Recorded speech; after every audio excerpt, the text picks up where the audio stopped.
Every afternoon, we prepared for the bus. Every afternoon, we held our breath. One of our young friends spoke primarily using gestures and vocalizations. By the time we were reaching for his jacket, he was flopping to the floor, kicking, screaming, hitting. We knew it was coming. We just didn't know why. And as an early childhood educator for the last 20 years, I knew exactly what was coming next. We met as a team. We wrote a behavior plan. We tracked the data. We had charts. We had graphs. We had color-coded binders. Because if schools know how to regulate anything, it's paperwork. What no one noticed was painfully simple. The seams of his jacket were too tight. Every day, we zipped him into overwhelm and called it misbehavior. He didn't need a behavior plan. He needed a bigger coat. When a child is dysregulated, schools call their reaction behavior. But the body calls it survival. And once I understood this, I realized I had been looking at the reaction instead of the child. So I stopped asking, how do I make this stop? And I started asking, what is this child's nervous system communicating? And that question changed everything. The nervous system is the part of us that's always listening. It walks into a room before we do, and it quietly asks, am I safe here? When we're regulated, we can think, we can connect, we can choose our responses. And when we're dysregulated, our thinking narrows, our choices shrink, and protection takes over.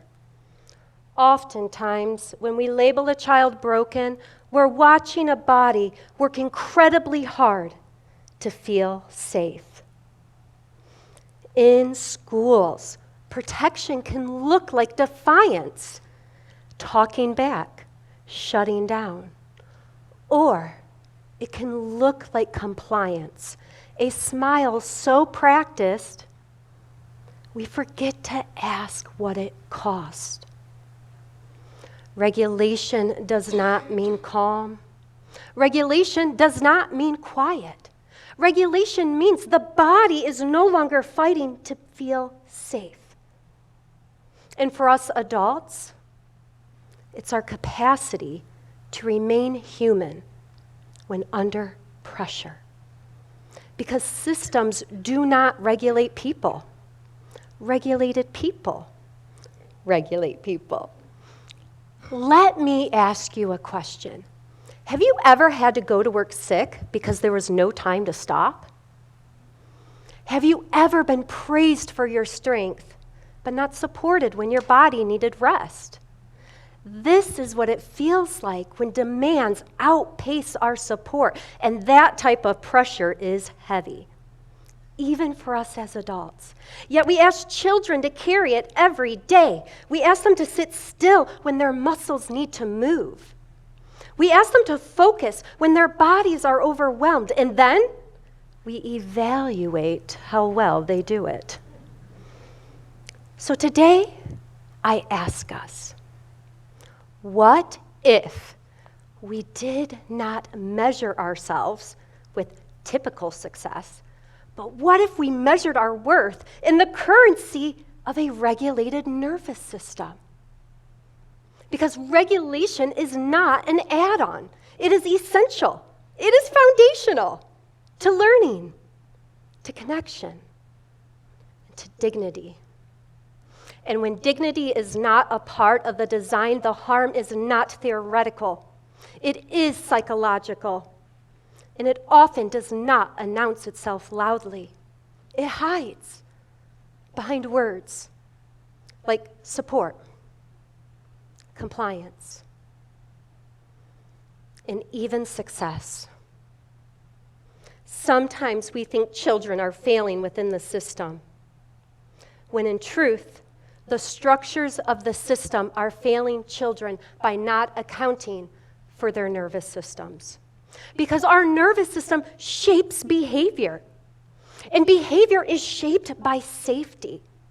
And it can be awfully hard to feel safe inside environments where harm exists. And here's the truth. We're the first generation being asked to teach emotional regulation without ever having been taught it ourselves. And I realized this during my own moments of overwhelm. I didn't know how to support my children in the classroom. I didn't know how to support my children at home. And if I'm being really frank with you today, I didn't know how to support myself. So many of us have been improvising. And we live in a culture that confuses regulation with repression. We praise grit, but punish rest. And we call it resilience once we finally learned how to ignore what our bodies are asking for. We treat burnout as a personal failure instead of what it actually is. A predictable response to chronic stress without adequate support. And when a child displays overwhelm, they feel it. And when we experience overwhelm, they also feel it. Because when adults are overwhelmed, children know. But this is the thing. We cannot expect children to regulate to a higher degree than we can. When children understand that repair does not live in control, this is when connection happens. And so we have to ask the question, how can repair become possible then without control? It's how we've always done things, right? We do this by shifting from compliance toward nervous system safety. Because safety follows what we evaluate. Evaluation seems neutral, but it is not. What we evaluate becomes what we value. And what we value becomes what we protect. So if a child displays overwhelm as disrespect or defiance, we label that child as broken, but the child is not broken. The evaluation is broken. So the question shifts, not what is wrong with this child, but what have we been considering when evaluating this child? And here's the hard part. We don't actually control what policies choose to evaluate, which means we have to stop taking ownership for things that are not ours to own. Somewhere along the way, we came up with this belief that we're responsible for everything, for outcomes, for reactions, for how quickly a child responds. Those beliefs are false. We do not control a child's inner world. We do not control how quickly they regulate, how fast they choose to comply, or when they're going to be ready to learn. All of that belongs to the child. But we are not powerless. Our influence lives in the conditions that we create.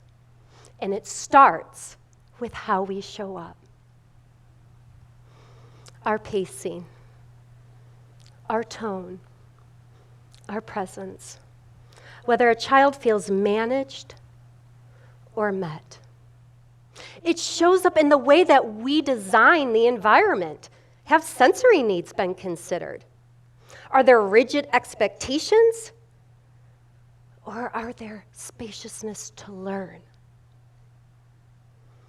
When our influence is steady, the child's inner world has room to grow.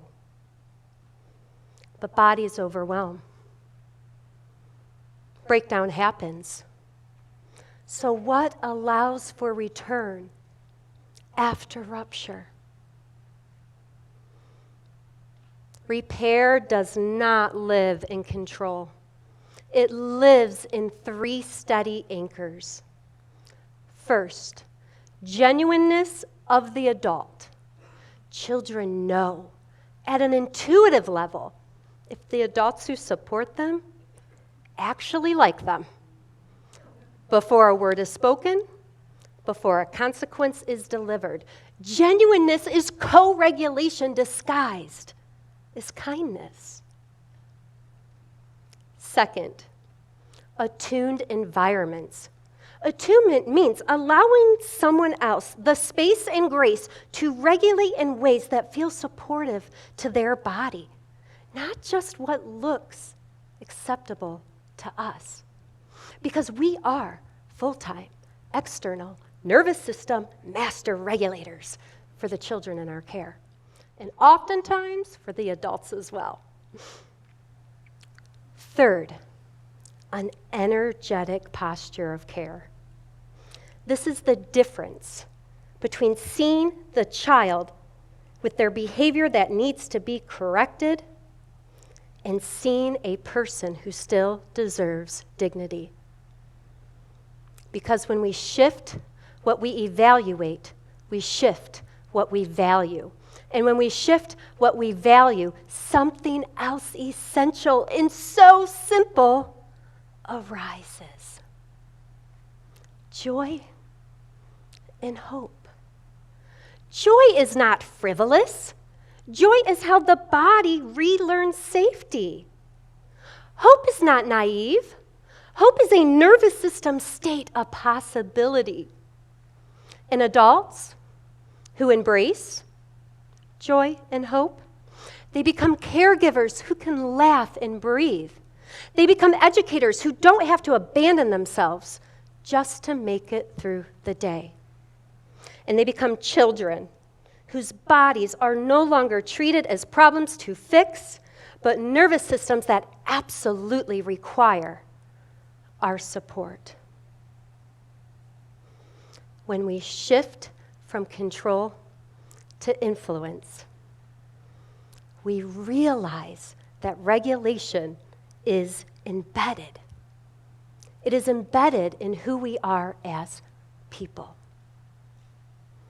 But here is the truth. For far too long, we have been evaluating children in comparison to adult standards, standards shaped by endurance, standards shaped by productivity, standards shaped by a culture that confuses pressure for strength. And when the child is not able to keep up with our pace, we label their reaction as broken. But the child is not broken. Sometimes the problem is not the child. Sometimes the jacket is just too